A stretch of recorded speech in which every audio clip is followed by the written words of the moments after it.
I think that our life is actually made out of all these different independent moments, right? That are being connected together in the same way that I was seeing it happen in this vision.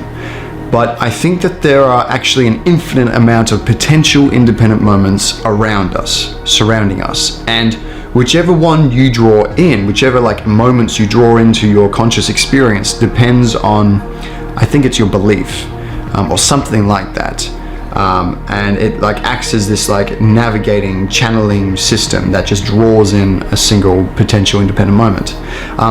To kind of make more sense of that, I related it to Thomas Young's experiment involving light. What Thomas Young's famous slit experiment basically shows, for anyone who hasn't heard of it, is basically they shone a laser through two very tiny slits, and then he measured where the photons from the laser were landing on a fluorescent screen through the two slits. And what he found was that the photons were landing in this strange band pattern because they were interfering with each other when they were traveling through the two slits at the same time.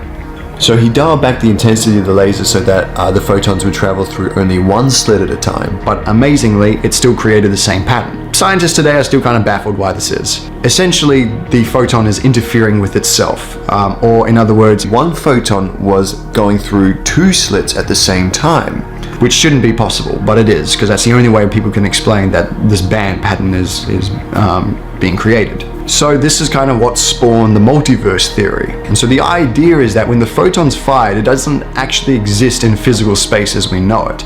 It actually exists in this like this realm of potentiality, where the photon is everywhere it could possibly be at once, everywhere it could possibly land at once.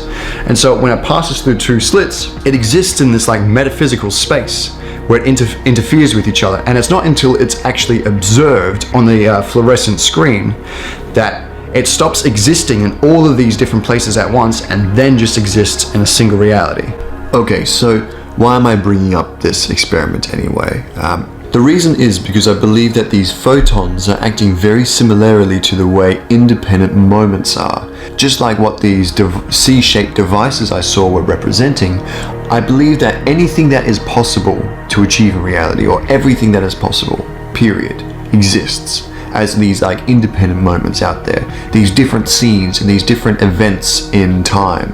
Everything you could possibly do is this potential reality out there, and they are all happening simultaneously. And then I think your belief acts as the fluorescent screen to basically collapse all of these different potential realities into a single reality. So whatever you believe your reality is going to be ends up being your reality.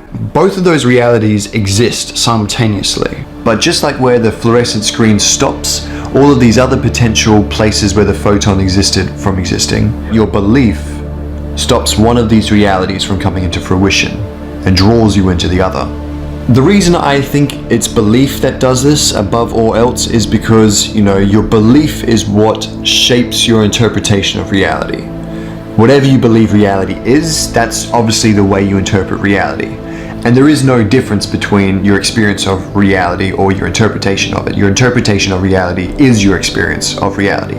I think it was actually Carl Jung who had an amazing theory where he was talking about how the thoughts we have in our head and the concepts we have in our head are actually voices from the future that are drawing us in. So we often hear voices which are like voices of doubt, and they're saying, you can't do this. And there's another voice in your head that's like saying, yes, you can do it.